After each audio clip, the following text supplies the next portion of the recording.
ஆக்சுவலாக இது வந்து ஃபஸ்ட்டு என்னன்னு சொல்லிடுறேன். இது வந்து ஸ்ட்ரிங்ஸ்ன்னு சொல்லுவாங்க.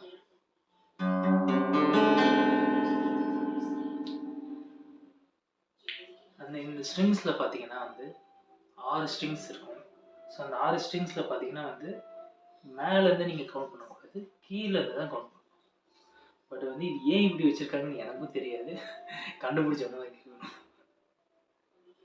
அது இல்லாமல் வந்து டேப்ஸ்ன்னு சொல்லுவாங்க. ஸோ இதெல்லாம் இருக்குது பார்த்தீங்களா. ஸோ இங்கே வந்து நம்ம வந்து இப்படி ப்ரெஸ் பண்ணுவோம்ல, இது ஏன் வந்து இப்படிலாம் ப்ரெஸ் பண்ணலான்னு சில பேர் வந்து யோசிப்பாங்க. எதுக்காக இப்படிலாம் ப்ரெஸ் பண்ணுறாங்கன்னா, ஸோ இது மூலியமாக தான் வந்து ஸ்கேல் வந்து நம்ம பார்க்க முடியும். ஏ மைனர், இ மைனர், ஜி மைனர், இந்த மாதிரிலாம் வந்து நம்ம பார்க்குறது பார்த்தீங்கன்னா வந்து இது எதை இப்படி ப்ரெஸ் பண்ணுறதுனால தான் அவங்க சொல்லுவாங்க. சரிங்களா. ஸோ டேப்ஸுங்கிறது என்ன பார்த்தீங்கன்னா இங்கே இங்கே இங்கே இதெல்லாம்